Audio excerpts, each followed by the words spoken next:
एक समय पेरिस के मनमोहक शहर में बिली नाम की एक राजकुमारी रहती थी।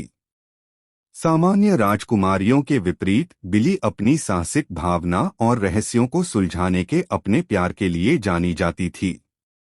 उसके पास विस्तार पर गहरी नजर थी और एक अतृप्त जिज्ञासा थी जो अक्सर उसे रोमांचकारी पलायन की ओर ले जाती थी। राजकुमारी बिली के साथ उसका वफादार साथी एक आकर्षक गुलाबी पैंथर था जिसका नाम पिंकी था। पिंकी तुम्हारा साधारण तेंदुआ नहीं था, उनके पास अद्भुत बुद्धिमत्ता थी और उन्हें पेरिस की जीवंत सड़कों में घुलने मिलने की आदत थी।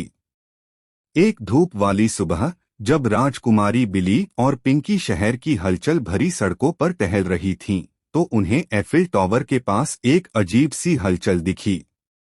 एक राजसी गाड़ी के चारों ओर भीड़ जमा हो गई थी जो रानी के लिए उपयुक्त जटिल डिजाइनों से सजी थी। जिज्ञासा बढ़ी, राजकुमारी बिली और पिंकी गाड़ी के पास पहुंची जहां उन्होंने क्रोनोसिया की रहस्यमय भूमि की शासक रानी फुल टाइम को स्थानीय लोगों के साथ बातचीत करते हुए पाया।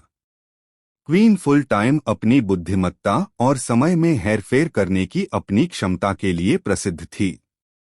जैसे ही उन्होंने एक दूसरे से खुशियों का आदान प्रदान किया, क्वीन फुल टाइम ने खुलासा किया कि वह एक प्राचीन कलाकृति टाइम क्रिस्टल को पुनः प्राप्त करने की खोज में थी जिसे एक कुख्यात बैंड ने चुरा लिया था। समय चोर।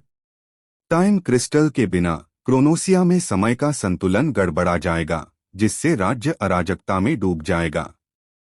रानी फुल टाइम की सहायता करने के लिए दृढ़ संकल्पित राजकुमारी बिली और पिंकी पेरिस के आकर्षक स्थलों के पार एक रोमांचक साहसिक यात्रा पर निकलीं।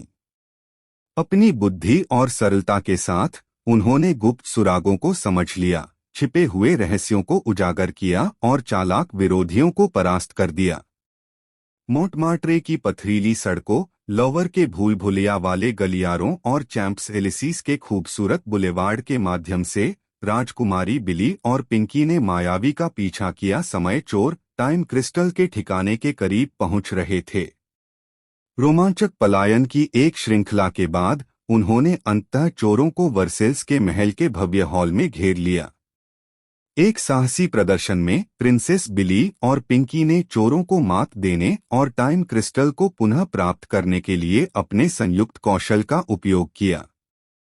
टाइम क्रिस्टल को सुरक्षित रूप से अपने कब्जे में लेने के साथ प्रिंसेस बिली, पिंकी और क्वीन फुल टाइम विजयी होकर क्रोनोसिया लौट आए। कृतज्ञता के प्रतीक के रूप में क्वीन फुल टाइम ने राजकुमारी बिली और पिंकी को एक जादुई घड़ी दी जो समय यात्रा के चमत्कारों को खोलने में सक्षम थी। उनके नए खजाने और उनके साहसिक कार्य के माध्यम से बने दोस्ती के बंधन के साथ राजकुमारी बिली, पिंकी और क्वीन फुल समय ने पेरिस शहर को अलविदा कह दिया, यह जानते हुए कि उनके साहसिक कारनामे अभी खत्म नहीं हुए थे और उन्हें हमेशा समय और कहानियों के नायकों के रूप में याद किया जाएगा।